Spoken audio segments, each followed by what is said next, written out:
Good afternoon. Good afternoon and welcome back. I'm Alan Morrison. I'm the moderator of this panel. We're going to,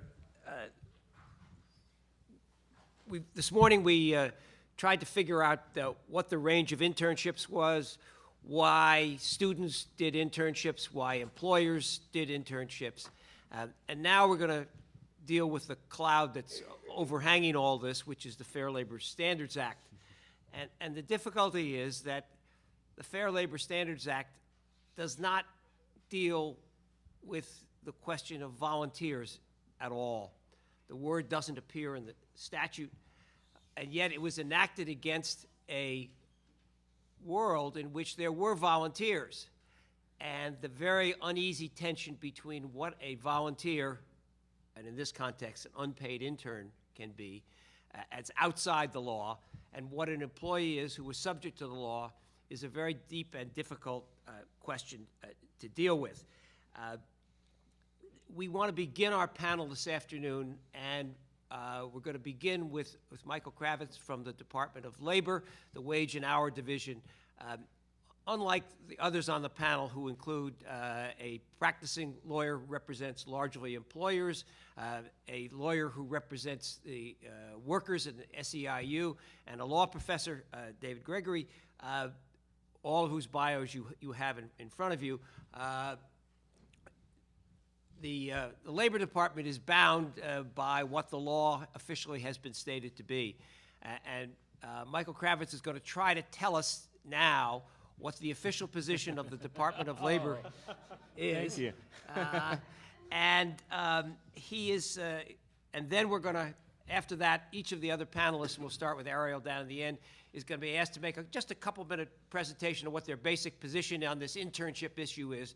And then I have a series of questions, all of which have been given to the panel in advance, so this is not a pop quiz.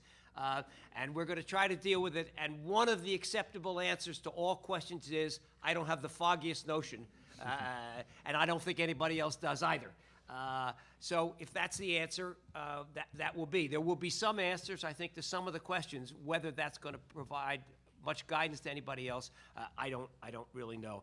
And then we will have an opportunity for the audience to ask a few questions afterwards. So, Michael, why don't you take it away? Well, thank you. And that was quite the task you laid out for me, but I will certainly try to explain a little bit about what the Wage and Hour Division's enforcement efforts are. As far as the actual legal opinions and positions we have and have not taken, it looks like you included some of our fact sheets and opinion letters in your materials, and be happy to at least, after the panel, be happy to go into a little bit more details if need be, but it's oftentimes difficult in a public forum if we haven't taken a position to go ahead and go out on a limb at this point. But I definitely wanted to lay out for all of you where we are with unpaid interns and how it comes into play in the Wage and Hour Division, which the Wage and Hour Division, first of all, enforces a number of the core labor standards in this country, including minimum wage and overtime and child labor, as well as family medical leave and a number of other laws as well. So it certainly comes into play under the FLSA that volunteering we recognize are oftentimes positive and career-building experiences. With that, we're up against the what the statute says, as well as what the Supreme Court has opined on. And obviously in bad economic times, this issue does tend to pop up, and historically that has been the case. And while we've gotten a number of questions, I can certainly let you know we have not received significant numbers of complaints on the issue, either before or after this made the New York Times.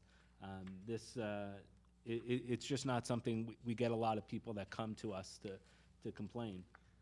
And this is out of the approximately 25,000 investigations we do a year. The numbers are very, very small on number of complaints on unpaid interns. But I want to talk a little bit about our enforcement efforts, enforcement strategies that we use to combat the problem, because it's not just about filing complaints, which is certainly part of our enforcement efforts. Are people that give us a call or come into one of our offices to file a complaint.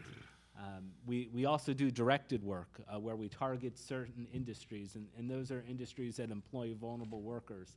Those are in the construction industries, in the janitorial and hotel and motels, and agriculture and garment, industries such as those that have a large population of low-wage workers and workers that historically have had significant wage violations.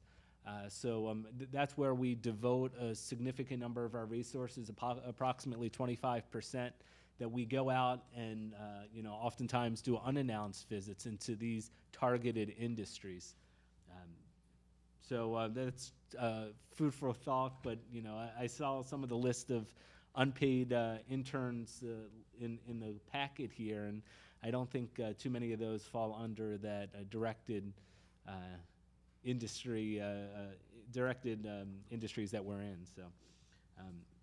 A big part of what we do to combat the unpaid internship problem is outreach and education, is going to colleges and career centers to explain what the law is and to let folks know where they can go if they have questions.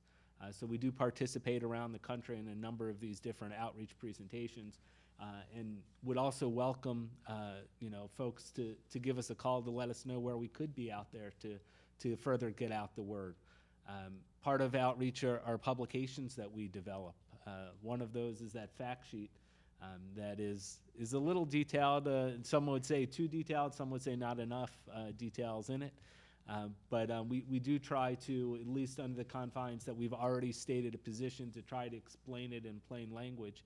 And would welcome also feedback and suggestions on different materials that we could have to further explain what the law is, to really clear up some of the questions that are out there. We also work with partnerships across the country, so would welcome worker groups and employer associations to give speeches, to have them disseminate some of our publications, because we recognize a lot of the both employers and workers might be more comfortable going to them than coming to the government. So we do work with those, as well as be out in the media. I think you could all agree that the New York Times story that ran, I think it was in April of this year, that I think is also in your packet, certainly drummed up some interest out there. And so we are available both to answer media responses and to participate in various media outlets. I want to talk a little bit about, if we do get a complaint, what the process is to make that determination and assess any back wages if in fact the unpaid intern should be paid. Typically, we'll go out. We get a complaint. Most of the time, it's done orally, or people can come into our office and file a complaint with us. At which point, we would, once we do initiate the investigation, we'll go out to the establishment, meet with the employer. We would certainly review any payroll records to see if, in fact, they are on the books at all. Whether there's an actual record of hours that the intern may be working.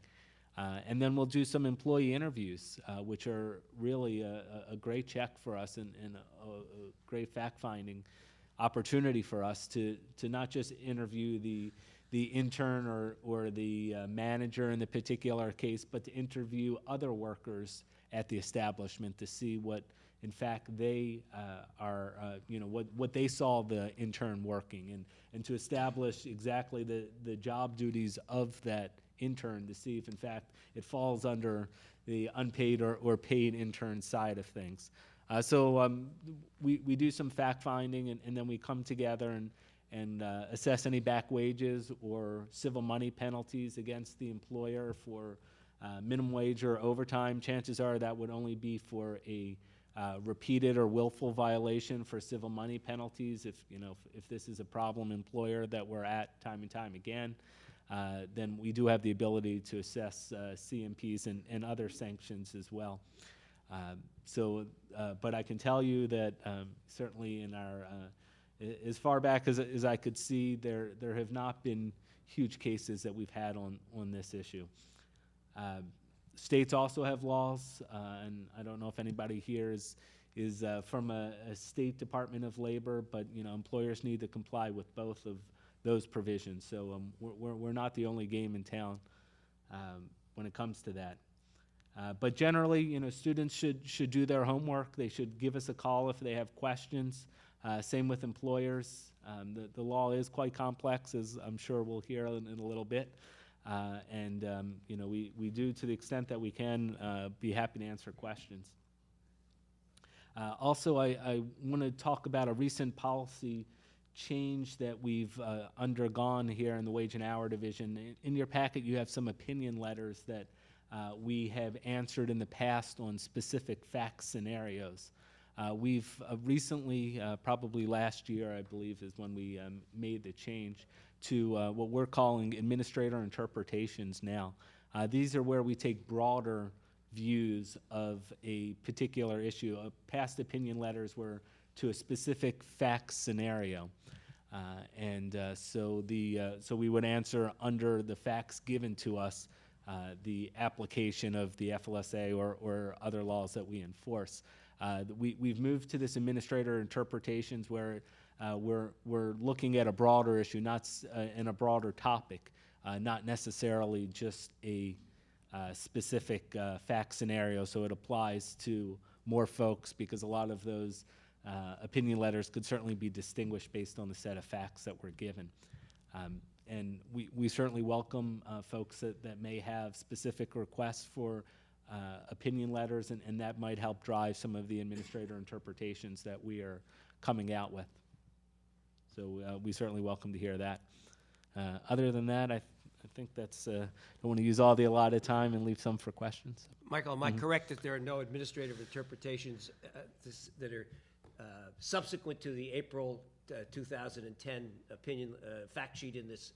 That's correct, and that was basically just going over some fact sheets or some of the publications that we come up with that really explain some of the opinion letters that we've already said in guidance we've given in the past. Fact sheet. So no, we haven't issued an administrator interpretation for the for interns. We're yes. mainly talking about Yes. fact sheet 71. 71, which is on page 34 of your materials. We're going to talk about that. And do you have anything you want to add to that, or in a position to add to that? Like I said, I facts are think the facts? the facts are the facts, Okay. and All right. I should mention I also have Lynn McIntosh from our solicitor's office with us, and we'll both be happy to, if you have specific questions, afterwards on individual scenarios, we can certainly talk to them then. Okay, so I'm going to give the rest of our panelists a couple minutes each to give their general views on this topic, anything they want to say about it, and then I'm going to start asking a few questions. Okay, let's start with you. Ariel, let's start Sure, with you. thank you, Ellen. My name is Ariel Sukovich. I am a partner at a law firm, Seyfarth Shaw, that specializes primarily in labor and employment law, and my clients are management side employers. And my practice is primarily in the wage and hour area. And I will tell you that the issue of interns does actually come up in the private sector. And I've seen it most recently, frankly, in the current economy over the last year plus, where I've had clients come to me to ask about how they could get involved in an internship program. And so the topic is becoming of interest, certainly in the private sector. What I'll note for people, and I know we'll get into it through the questions, is that the law as it stands right now under the FLSA is pretty undeveloped, and I think you'll hear that across the panel. And when Alan asked me to participate in this, I went back just to sort of look over again, and I was really stunned by how little there is out there. I know in the beginning, in some of the opening comments, there was some talk of a Supreme Court case and a case in the Southern District of New York. But at the federal appellate level, I think there are only 6 or 7 appellate decisions that have dealt with this issue. And in the wage and hour context, that is a very, very small number. So just to give you all some context, where we have seen a lot of wage and hour litigation is in the area of misclassification of employees, which dovetails with whether or not someone is entitled to overtime. I raise that because I think as a driver for change, one of the primary drivers for change in the law is the amount of judicial activism that there is out there. So from the perspective of a private practitioner, over the last 10 plus years, in the wage and hour context, we've seen a flood of large class action, expensive litigation that has focused around issues such as misclassification of employees, such as pay practices. And it's these, frankly, it's these types of large class action litigations that over time get the attention, whether it's the attention of legislators, the attention of judges. It's what drives ultimately change, I think. And many of the recent changes in the regulations that implement the FLSA, it's my personal belief, were driven by a lot of this type of litigation. I think, as Michael said, we haven't seen that much activity in this area.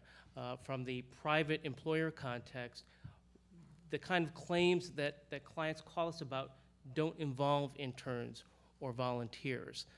And so as a sort of driver for change in the law, I think that that's an important issue to put on the table. The other issue that I think is something that we have not really focused a lot on today, and I hope this panel, and I know the subsequent panel will, is that the current economic climate we're in, I think, is going to be an increasing driver towards pushing us to resolve this issue.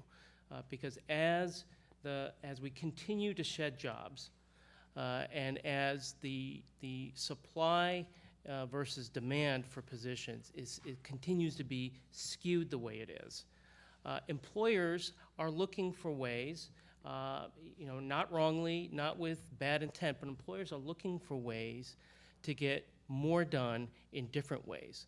So rather than looking to staff up with employees who may have been laid off last year or the year before, employers are now beginning to look at alternative ways of dealing with their labor needs. And so these are the kind of phone calls that I'm beginning to get, that I have been getting for a while. And one of them clearly is in this particular area. So the upshot, I think, of this program today is it's very clear from all the panels that internships are important. We heard from universities, we heard from private employers, we heard from the government, and we heard from students how much value exists in internships, and however you term them.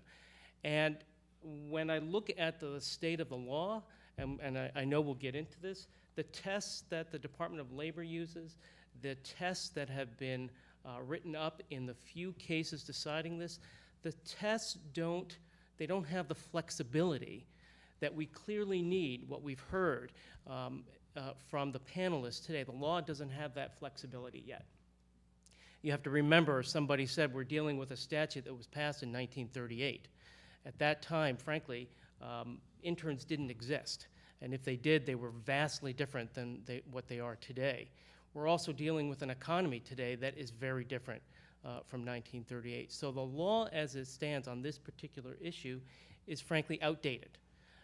And the courts haven't had the opportunity, and some would argue the courts don't have the framework to adequately take the situations that we face today and take the law as it stands and find a flexible approach to deal with cases. Because frankly, from my perspective, no two cases are ever exactly alike.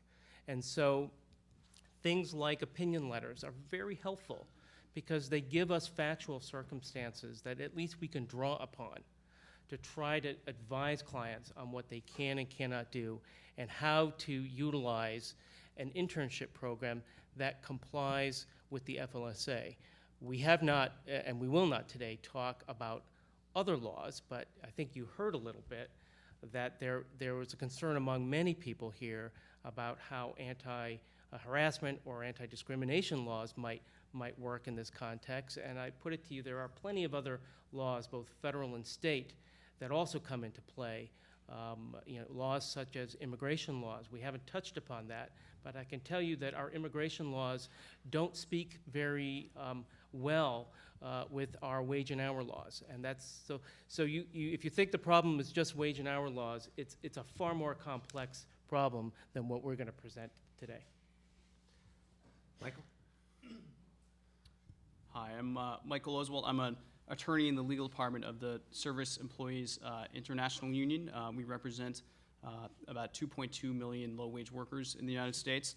And just to summarize, initially, what I'd like to talk about today is that, when we talk about confusion in the law and the need for expansion and flexibility and modernization of this area of the law, which I think I can agree with in some ways, it's also the case that, as Professor Morrison said, there is no internship exemption in the statute. While there are other exemptions, some very clear exemptions ranging from amusement park workers to workers on fish farms and babysitters, intern does not actually appear. The test itself, as we've heard earlier, is from a case from 1947 called Portland Terminal.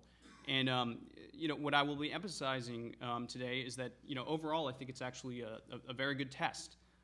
As is mentioned in the Stephen Greenhouse article in your packet, as a result of the test, there are actually very few situations where if an internship is existing in a for-profit employer, that experiences should be unpaid underneath, at least under these factors. But the important thing is that the factors in the test that the DOL uses, really needs to be enforced. And it worries me a little bit if the department is not receiving too many or very few complaints underneath the current law. I think some of that is just simply confusion. But some of that is, I think, that we're living under a presumption in many workplaces in this country that an unpaid internship, even in a for-profit employer, is the rule.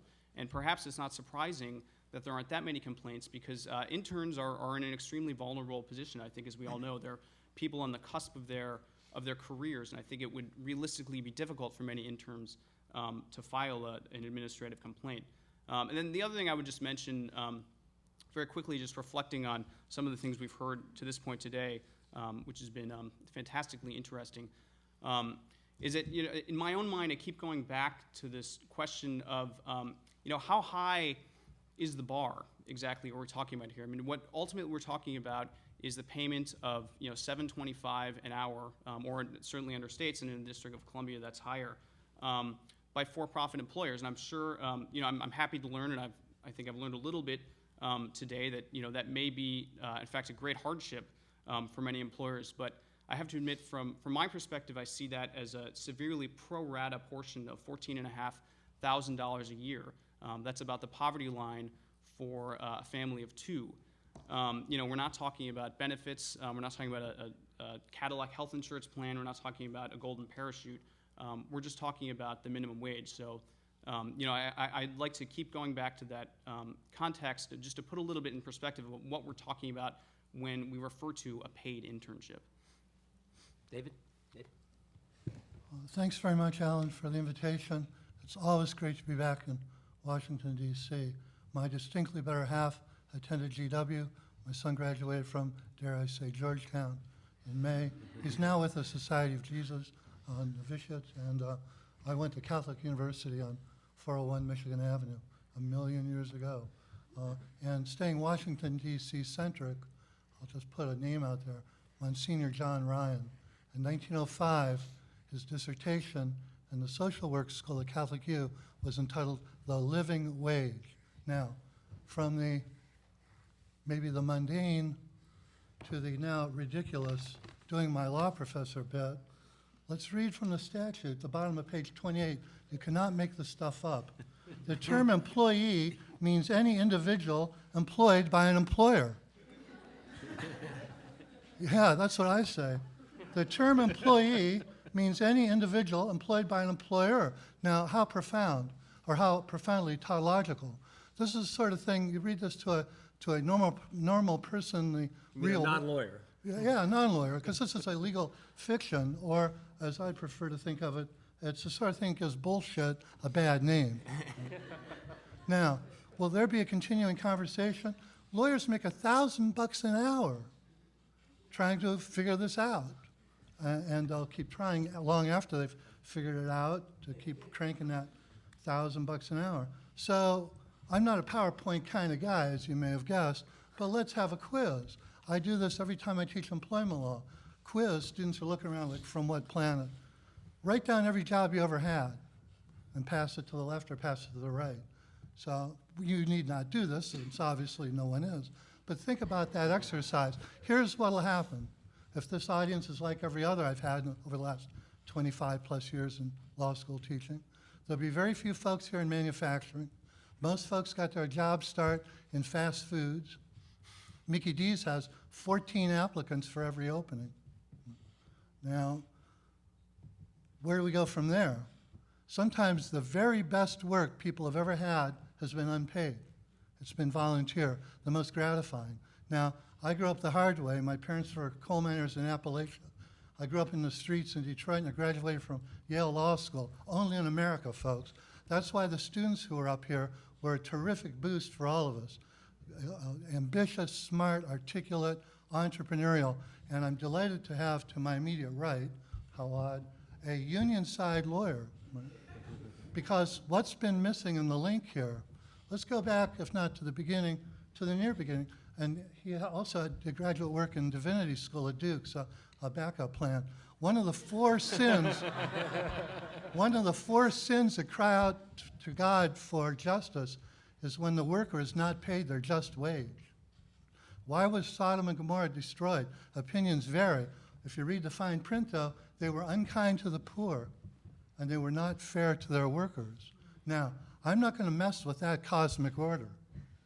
So somebody does their work, they're entitled to their just wage, lest they cry out to heaven for divine justice.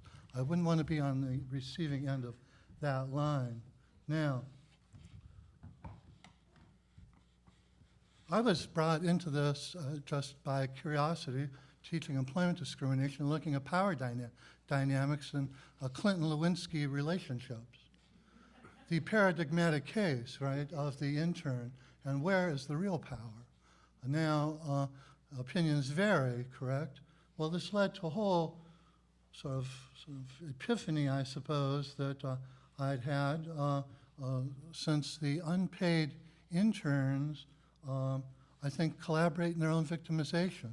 If there were a nationwide boycott now of all unpaid internships, what would happen? Employers would hire people. Now, we heard very fine and very candid presentations this morning, and I do appreciate our colleague from Sirius, who I think very seriously engaged in a very problematic series of circumstances, and to his great credit was very candid. But that's the same classical argument that we heard against the minimum wage. So let's look at 1905, the founding of the International Workers of the World, right? The Catholic University dissertation of John Ryan, who presided at Roosevelt's second inauguration. Right? If you saw the latest Michael Moore movie on capitalism, you have Roosevelt reading what he hoped would become the Second Bill of Rights. Now, the Fair Labor Standards Act, notice, not a bad title. Right? Fairness, equity, as Earl Warren used to say from the bench as Chief Justice of the United States, is it fair? Sending a lot of lawyers back to, I suppose, the sidelines. Now, I won't close by reading anything more of the statute, but I guess I was in sort of my Irish rebellion mode, and I wrote this article in 1998, a couple copies if anybody's interested, The Problematic Employment Dynamics of Student Internships. Now, we have student interns at St. John's. I'm happy to say they're paid. They're not paid much. It's more than minimum wage. And if you've ever been to O'Connell Street, the main drag in Dublin, there's the statue of James Connolly, who was executed in the 1916 Easter Rebellion. And there's a great inscription on the statue. It says, Sometimes the great only appear great because we are on our knees. Let us rise. Now, Alan suggested that the next question is, where do we go from here? I say come to New York City. I'll put in a plug for the home team. March 18, 19, I've got Richard Trumka, president of the AFL-CIO, invited.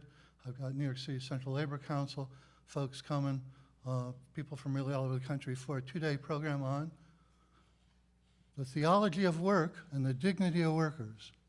So an employee is anyone employed by an employer. Thank you. Okay, so I want to start with a question, and if you look at the fact sheet number 71, it's talking in terms of a for-profit organization. Does that mean, and I'll start with Michael Kravitz, does that mean that only for-profit employers have to worry about the Fair Labor Standards Act? Or are government and nonprofit organizations exempt? Because in that case, there could be a collective sigh of relief from many people here. But if not, then we have to figure out where we go. And then I'll ask others for their opinion as well. Well, first, I can at least point you to, buried on the fact sheet here is a footnote at the end. And that deals with the not-for-profit sector as well, and they are treated differently. And so I'll leave it at that, at least from the department level. But from that footnote and from your, that they are not automatically, this is not a law that applies only to for-profit organizations. That's correct. The Fair Labor Standards Act certainly does apply to nonprofits and state and local governments and certain named federal. And certain federal government in certain circumstances, right. Right. Anybody got any different views on that? Just want to reinforce, nonprofits are about 10 to 15% of the entire economy, conservatively. And look at what some of their chief executives make, and you sort of start wondering, what about that buck I threw into the charity plate? If 90% of it goes to quote-unquote overhead, so that CEOs live like Louis XIV, then things need to be recalibrated. Nonprofits generally tend to get a free pass, and those days should be over. Anyone differ on that? Okay, all right. So we've got agreement on that. There's not a free pass. Second, can the for-profit organizations ever take volunteers? They're unpaid interns. Well, at least from the department's perspective, I'll go back to the fact sheet and the 6-factor test, that it's a balance of those factors there that very well could be having unpaid interns under that definition. But I would leave it to the panel to discuss the merit. Listening to what I heard today, and also reading, reading the scant case law that is out there, I'm hard pressed to think that sort of test number 2 and 4, which are on the fact sheet on page 34, could ever be met by a for-profit employer. Just the comments that we heard from the students and from some of the private employers about the benefits that they receive from the work that interns do suggests to me that private employers are going to have a hard time showing that they derive no immediate advantage from the activities of the intern. I thought today's presentation actually made it very clear that private employers in a number of different scenarios do receive, in fact, benefits. Well, that Portland case from 1947, they held that it was okay, but that was a pretty narrow case, wasn't it? In terms, it was. What would you tell your client essentially about that kind of situation? Is it what are the factors that you draw from that makes it at least possible for a for-profit employer to do it? I mean, you've said that there's no situation where they get no benefit. They must get something. Right. De minimis. I think it depends. I can't give you a blanket answer because I think it depends from employer to employer, industry to industry. And so without, I'm going to give you a typical lawyer's answer, which is it depends. Yep, okay. And for those folks in the room who don't know that, that's what we always say. and maybe more on my side than on the other side of the aisle. But this time we get it for depends. It doesn't cost us anything to get it depends. That's right. It answer. doesn't That's the good cost you thing about this program. $1,000 an hour to get that. I think, I would look at sort of whether the activity, how closely the activity goes to the core business of the employer. Is the intern activity an activity that impacts, what they're making, what they're selling? How close is it to the end product? I'd also would look at, how closely is what the intern doing comparable, similar to what other full-time hourly paid workers are doing, so that the more similarity there is between the intern and the full-time employee, the less likely that I'm comfortable advising a client that they can satisfy the fourth prong of this test. The other aspect of this test that is difficult and troubling is that you have to satisfy all six. So the moment you miss one, you're out of the box, even if you've managed to satisfy the other prongs. And so what I'd rather see is a more holistic approach, an approach that we've seen in other statutes, where you're looking at the totality of the circumstances and then trying to draw a conclusion, giving weight to the particular elements rather than requiring that each element be satisfied. Do you think that the law gives that kind of flexibility to the Department of Labor to adopt that kind of a test? I think that this particular law on interns is extremely unclear and vague. Certainly these types of totality of the circumstances tests have been adopted by courts. I can't say I've seen it adopted by the Department of Labor specifically, but it's not unusual, for example, that the IRS, when looking at whether somebody is classified appropriately or not as an independent contractor, will look at their 20-factor test, and they'll take a totality of the circumstances approach, and they won't require that you satisfy every single test. So conceptually, the totality of the circumstances model is a model that's at least been used by other agencies. Can I have David and Michael give their thoughts on any aspect that Ariel just commented on? Yeah, notice who just stepped into the door. I don't mean it literally. The IRS. Uncle Sam wants his money. Now, the 20-part test, if you think the 6-part test is a trip and a half, in almost every way you move that Rubik's Cube, you're going to be an employee. The looming date is November 2nd. On election night 2008, my better half, 2008, my better half and I went to Town Hall in New York to see Joshua Redman, a very cool sax player, and he comes on the stage and says, "The whole world's changed." That was the only thing he said all night. Great show. Well, the world may change again November 2nd, because if things sweep the House the way folks seem to be anticipating, there are going to be a lot of jobs not filled, and there's going to be federal crisis. We may have another government shutdown.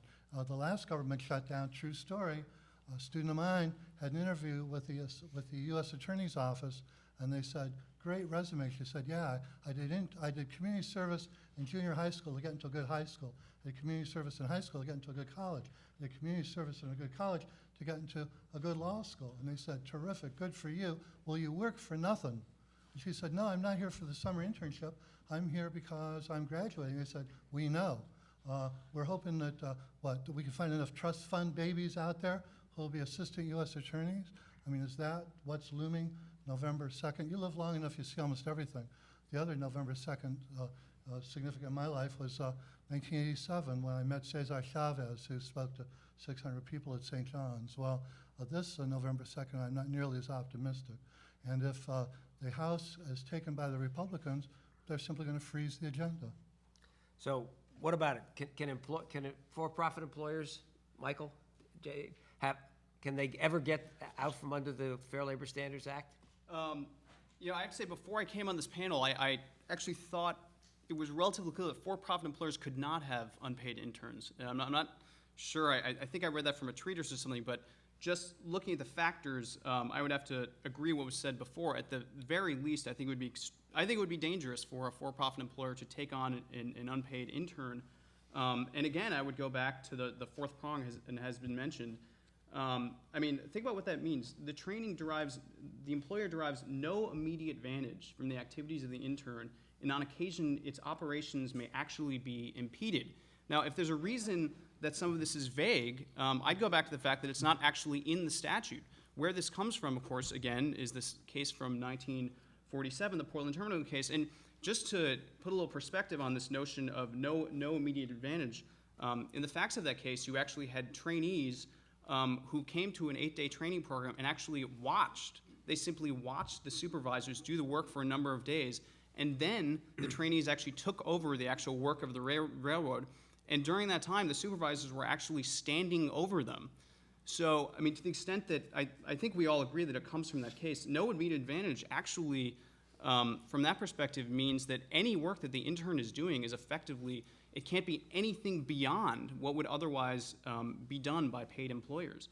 By paid employees. Yeah, I think it would be difficult for a for-profit employer to take on an unpaid intern. Alan, can I just note Absolutely. that this may be a first, that you have a union side and a management side attorney actually agreeing on an interpretation. So I want to note that for the record. But I want to. It's my first ever panel, actually. So, So, doing pretty well. But I do want to add, I do want to add sort of a level of pragmatism here, because I know we're talking about the law now, and the law frequently is not pragmatic. But again, I have sat through this entire presentation, and I don't think I heard at any point any description of an internship that actually impeded operations. And I would submit, at least from the employers that I deal with, I don't have a client who's interested in doing anything that would impede their operations. So I raise that in part to be funny, but in part to again, interject that we can talk about the law here, but I think that the result of today is sort of an understanding that the construct that the law has currently to deal with this is not a pragmatic construct, and it's not one that is working for what we need today and what the issues that all of you were discussing and are facing today. So on the obstruction of the business, it reminds me of the sign I once saw in an auto repair shop that said, labor $25 an hour. If you watch, $30 an hour. If you help, $35 an hour. So maybe that's the kind of situation that they're thinking about in this context. Another part of the test, and this has some pragmatic aspects to it, which is it doesn't replace existing employees. Anybody got a thought about what that might mean? David, you want to start off on that? Well, during the last presidential go-round, there are a number of horror stories that come into focus. The evil twin of all of this is as follows. The employer says to the employees, your jobs are being terminated. Employees say, well, are you closing the business? Well, maybe yes and maybe no. So you can either leave today or you can work here for another 6 or 8 weeks, maybe 3 months. Well, what will I be doing? Well, we're going to bring in your replacements. You have to train the workers who are going to replace you. Now imagine the humiliation and the complete contempt institutionally in that sort of situation. So I wouldn't say that's a direct analog, but there are a lot of let's say, evil sorts of tentacles that grow symmetrically. Where there's one, there's usually a whole series of sort of mutant violations of the law. These cases rarely happen in isolation. Michael? You got any thoughts about replacing work? What does the context mean? You're not replacing some other person's work, or you're not taking somebody's job who would have otherwise been hired if the person is actually doing useful work?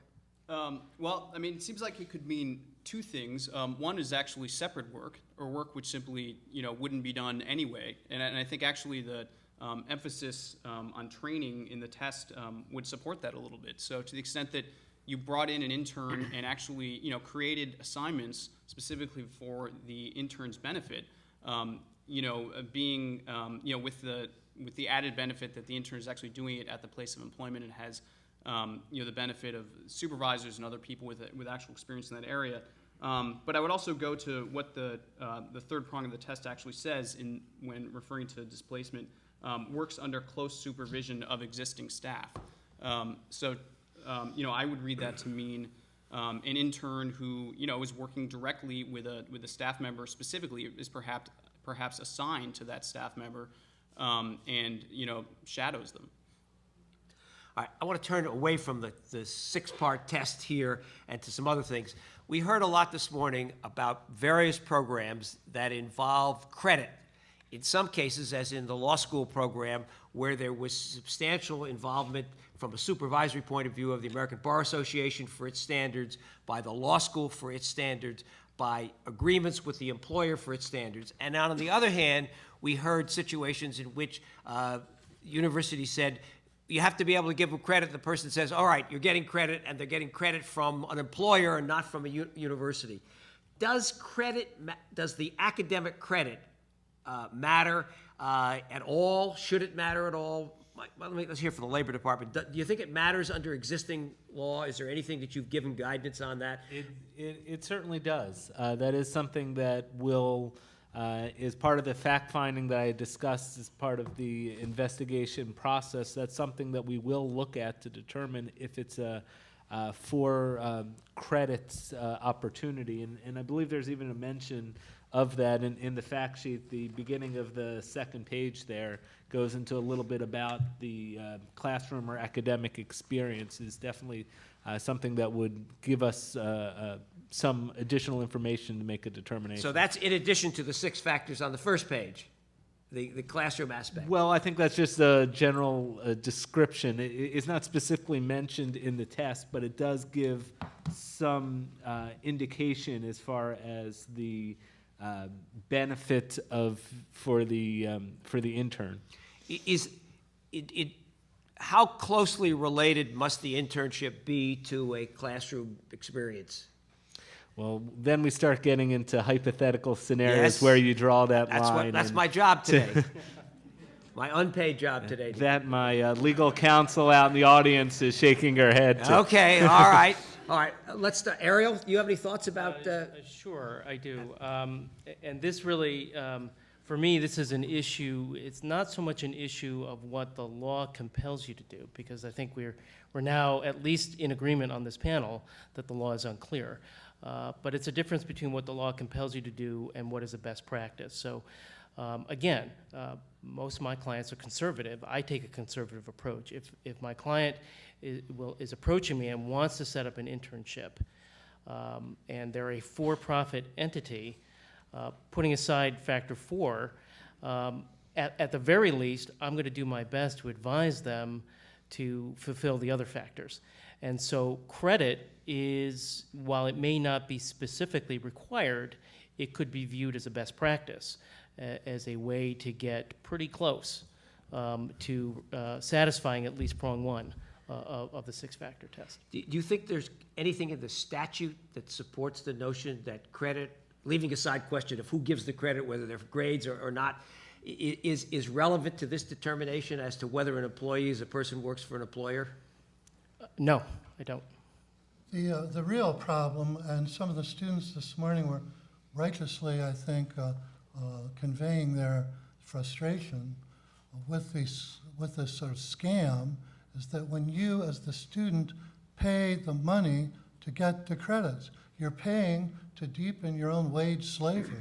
Now, there are alternatives to this, folks. There are a lot of very bright people in this room. It doesn't take a whole lot to see, let's say, you could have the Howard Stern Scholarship. So at the end of the internship, the student goes back to school, let's say, with enough of a contribution from the Howard Stern Scholarship to pay the full tuition for the balance of their time in college toward their degree. Right?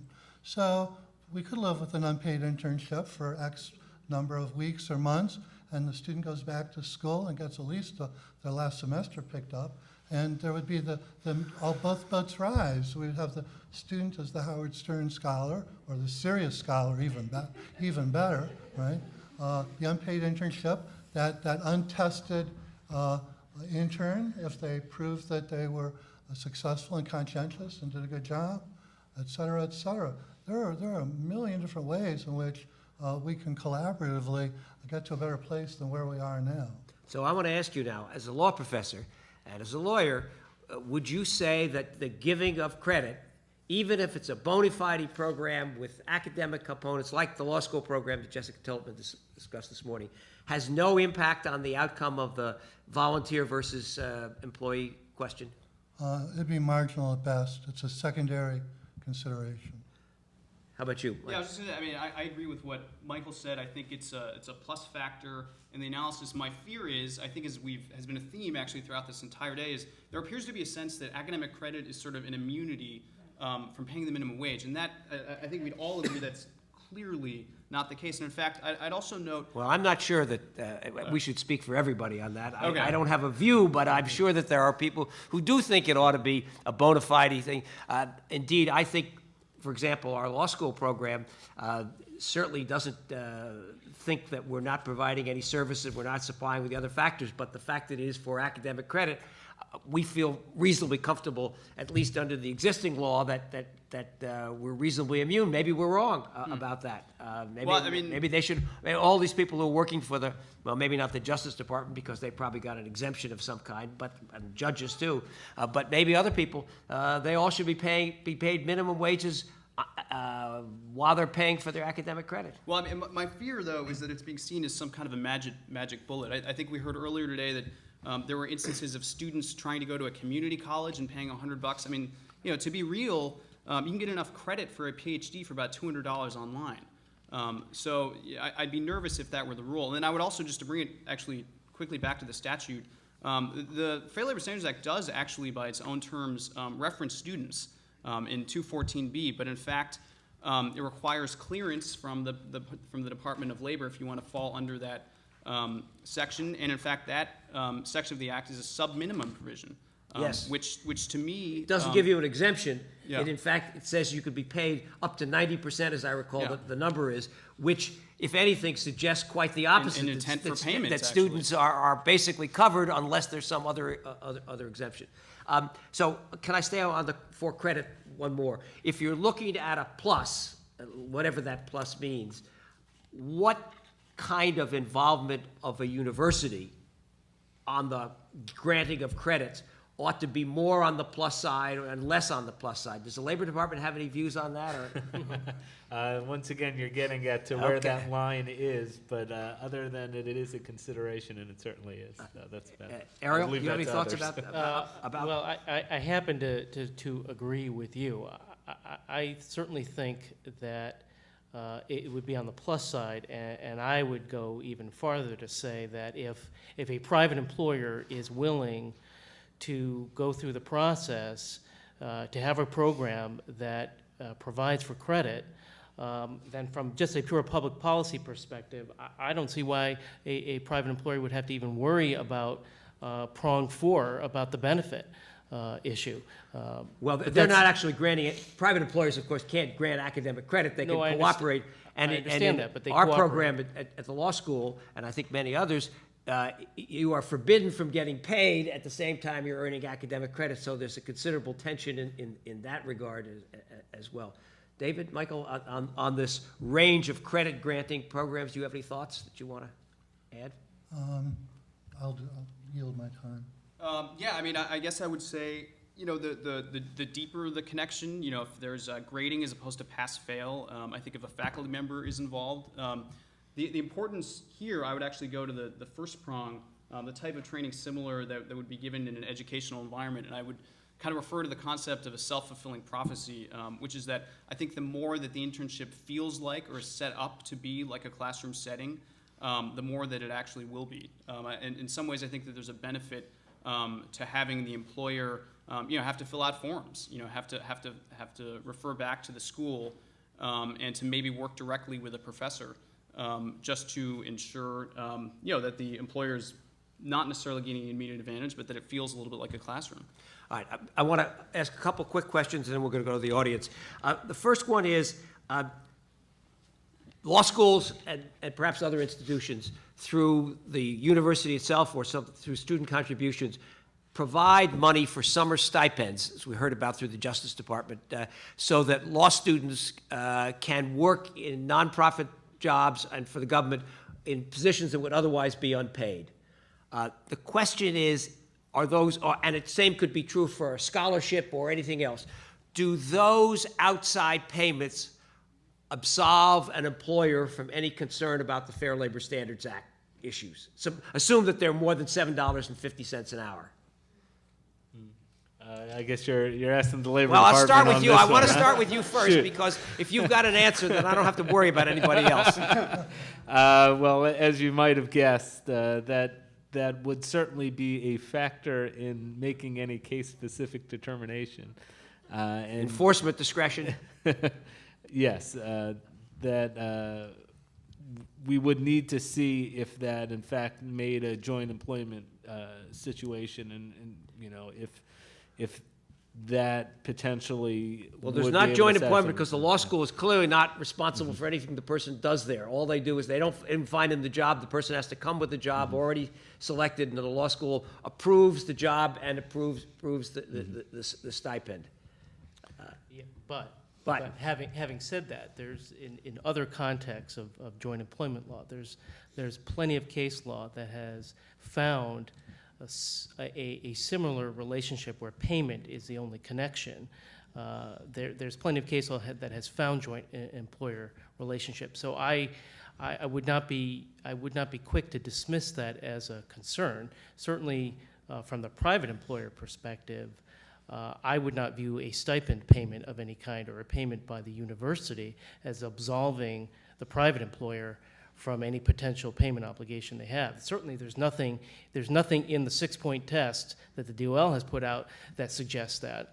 And again, given the choice of having the DOL knocking on my client's door or taking a position, or at least advising my client of a position to take, I would certainly at least want to raise with the client the very real circumstance that the stipend payment does nothing to absolve them of potential liability under the wage payment laws. But of course, if part of the reason behind all this is to see that people of modest means can take jobs that are otherwise non-remunerative, that purpose has been served by that kind of an alternative payment system. Michael, what do you think about that? I mean, that's true, but I think we also want to make sure that people are following the law also. I mean, if the stipend doesn't cover an intern's overtime, I guess I would ask if the intern would have standing to sue GW or to sue the I hope not. university, which I wouldn't think so. To me, it just starts to almost sound like assigning one's duty under the act, which I don't think.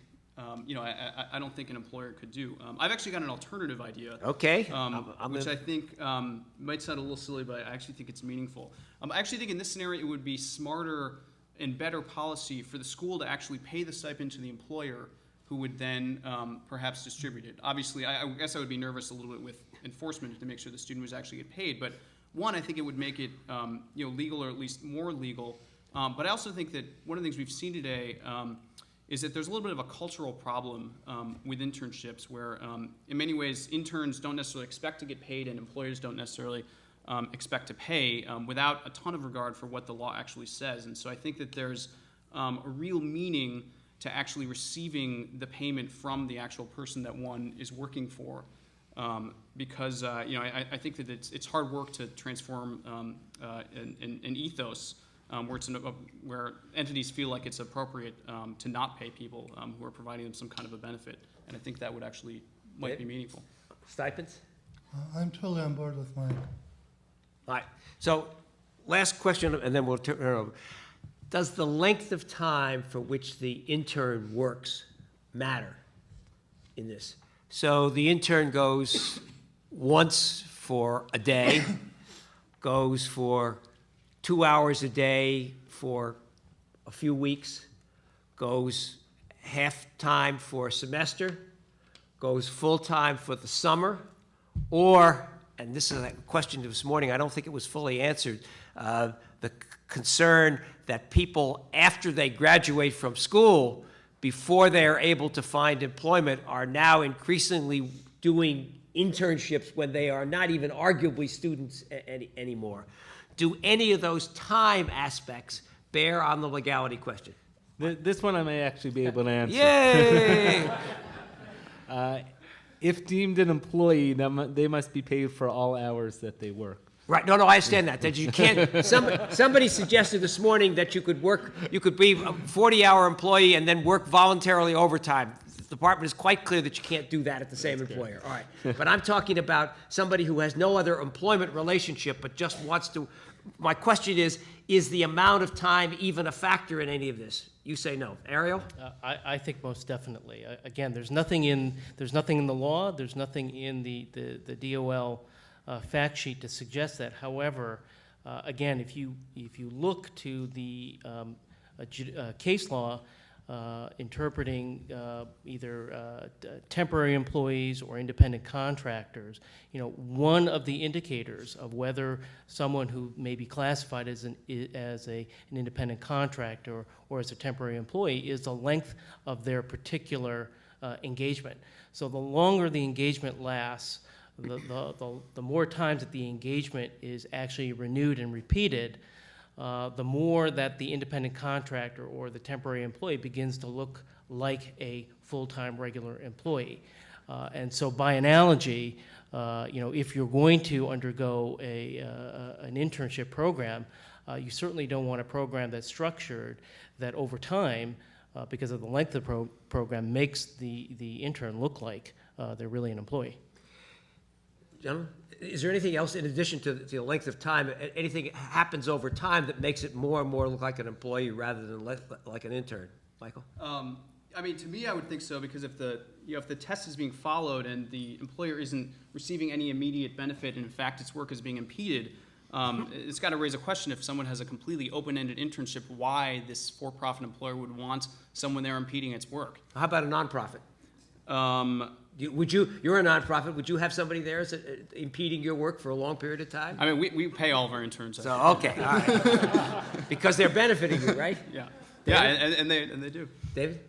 There's got to be some flexibility in the system, and I think the real target has been throughout the day, and certainly as I see it, the for-profit private sector employer who can well afford to pay up.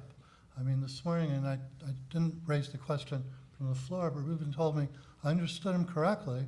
He worked for Apple, 40 hours a week paid, designed another 28 hours a week for which he was not paid. And Ruben, if you're here, they owe you some money. Look at Apple Computer. I mean, everything they touch has turned to gold. Steve Jobs has defied death. He's worth $1 billion. And they can't pay up for a creative, innovative, smart, young employee who could bring a world of good to the company. Those sorts of situations, the federal government should come down completely upon the employer and say, look, do the right thing. Now, for the nonprofit that's operating just this side of subsistence, where the medical student today, I think, spoke very eloquently and very authentically about her personal, almost like a faith commitment. There's got to be flexibility. Those are not equivalents. So I want to make two last points. And anybody's got some questions, start to come to the microphone.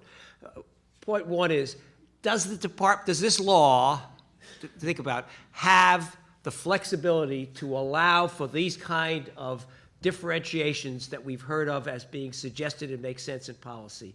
And the second is, does one of these sum of all the factors tests provide the degree of certainty that employers need, the Labor Department needs, universities need, and students need to be able for people to know what their rights are? So in response to questions, which I'm sure will be directed to those very topics, feel free to answer those as well. Please.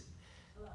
I'm Susan Redford, and I come from California. I happen to be in New York and heard about this conference, so thank you all for having this wonderful conference. I teach at Golden Gate Law School, and I'm a professor, but I wear a couple of administrative hats. I run our honors lawyering program, which involves apprenticeships, full-time apprenticeships in the fall of the second year.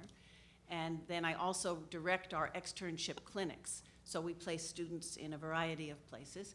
And had I gone to St. John's, I no doubt would have been a disciple of Professor Gregory's. I firmly believe that for-profit firms ought to pay, and our students should not be paying for the opportunity to volunteer and earn credit at for-profit firms, but that's the way it is. And so the reason I say that's the way it is because most law schools that have externship clinical programs have to provide an equal opportunity to students who want to work in for-profit firms. We can't just give credit to students who want to work at the ACLU or the public defender. Students in real estate are demanding equal clinics. So I look to you, Mr. Enforcer, Mr. Kravitz, to say, and I took notes when you were saying what you do to enforce these rules, and it sounds like what you do is you target places that you view as having vulnerable workers, but I think our students are vulnerable workers, and I think maybe random raids might be a better way to enforce these regulations than waiting for complaints, because what student is going to complain, oh, they made me get coffee, oh, they made me do copies, and that's all I got to do. That's not going to happen. An involved supervisor at the law school, as I am, as I'm sure many of my colleagues are, we make sure that our students' experience is a good one. We're down there in the offices, and we monitor the way that the supervisors deal with their students. And you had an example of a really wonderful supervisor earlier today, I guess Gail Johnson, is that her name? Of someone who loves her students and provides them with all of that extra stuff that they need to succeed. But what about the exploitative supervisors, and how can we count on a Department of Labor to enforce its regulations? Thank you. Thank you. Let's take all the questions, then, and we'll have a final okay. round of it. We're getting a little low on Yep. time, but we can. Catherine Stahl from American University, and I direct the Career Center for those of you who weren't here when I asked a question before.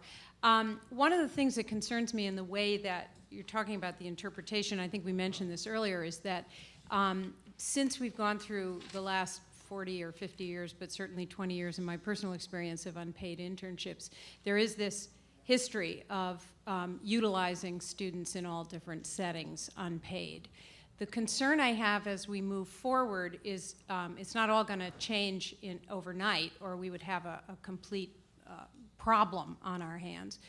But the larger concern I have is that as we move through these changes and look at what we could do that's less exploitative, I agree that students are not going to be the first people to say, I mean, it's a pretty selfless student that stands up and says, by the way, this system really is terrible. I'll never be employed again in my life because I'm a whistleblower with no protections, but let's stop this.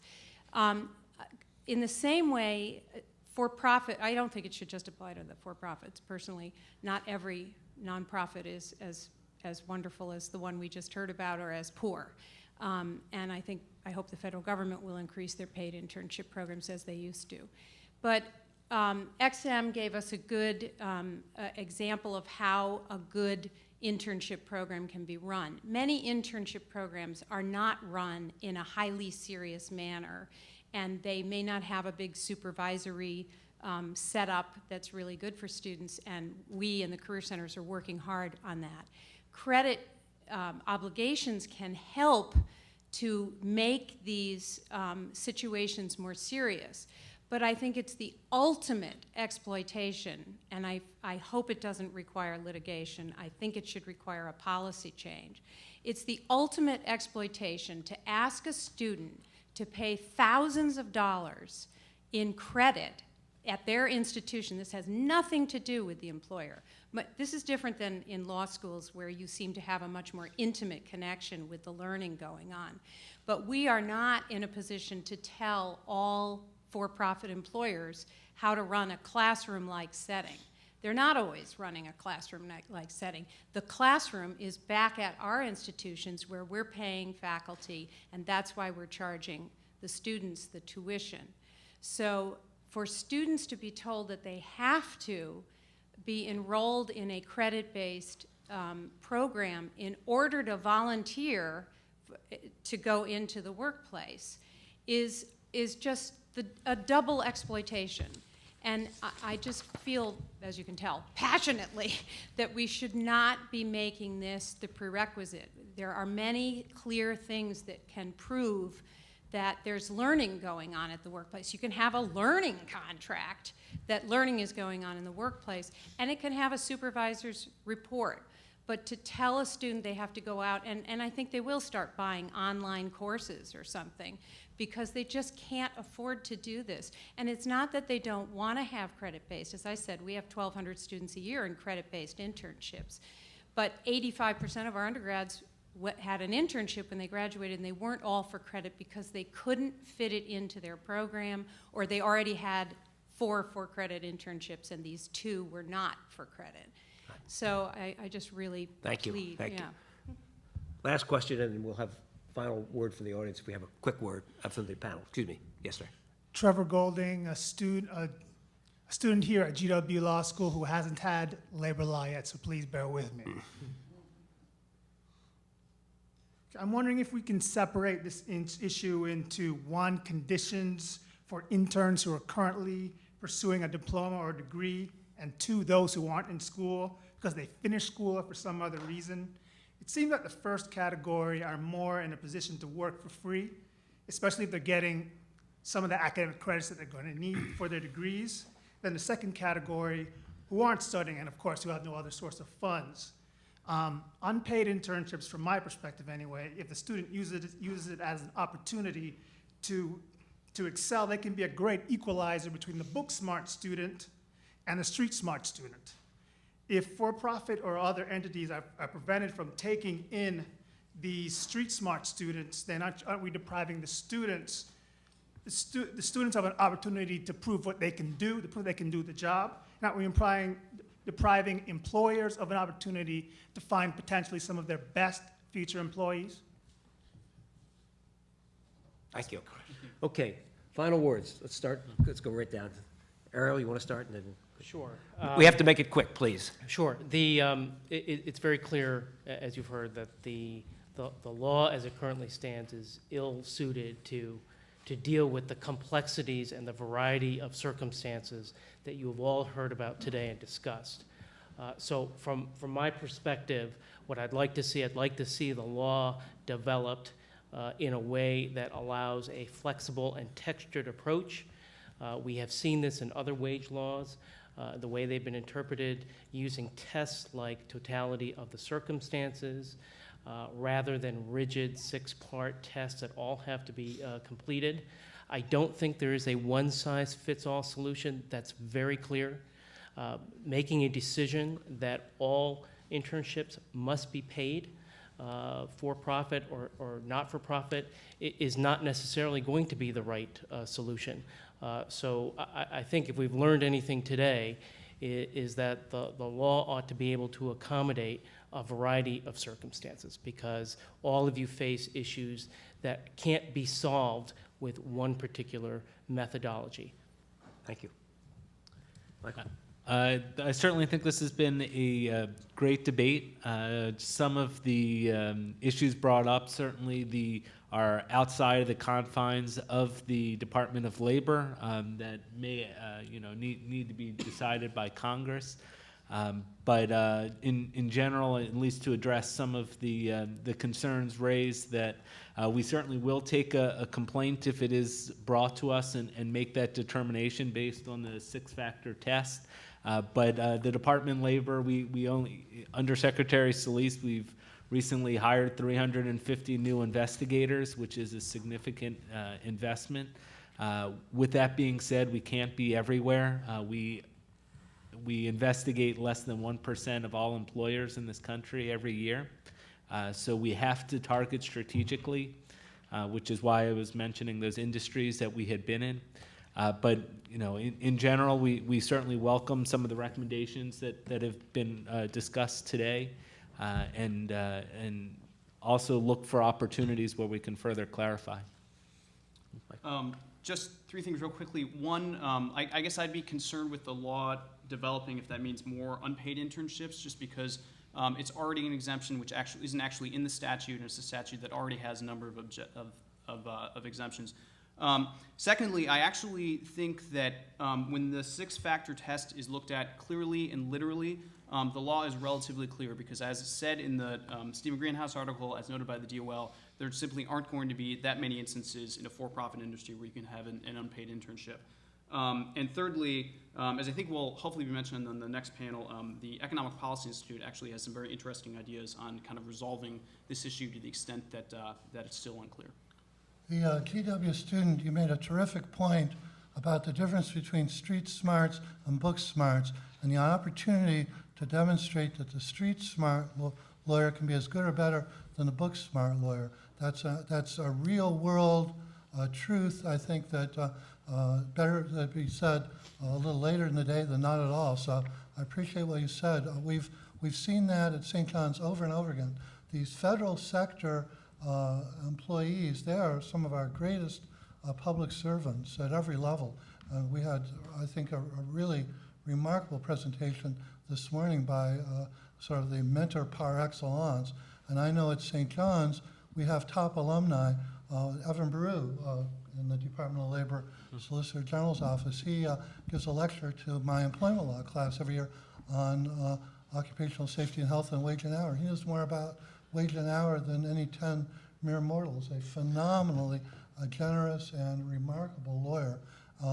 Karen Fernbach, the regional attorney for the LRB in Manhattan, teaches our advanced labor law course when I decide to play hooky and be on research leave. And Lou Graziano at the EEOC. These are lawyers who've been out of law school 25 to 35 years, not to date anybody, and they send back students who are geometrically superior to everybody in the room, including moi. Well, I want to thank our panel again, and I want to tell Michael Kravitz that I'm going to recommend him for combat pay to his employer, who is his employer, right? All right. No bruises on me, All right. Professor. Break in your seat. Please stand up and walk around, but do not go anyplace. The next panel is coming right on. We're already a few minutes late, and thank you again. Thanks to the panel.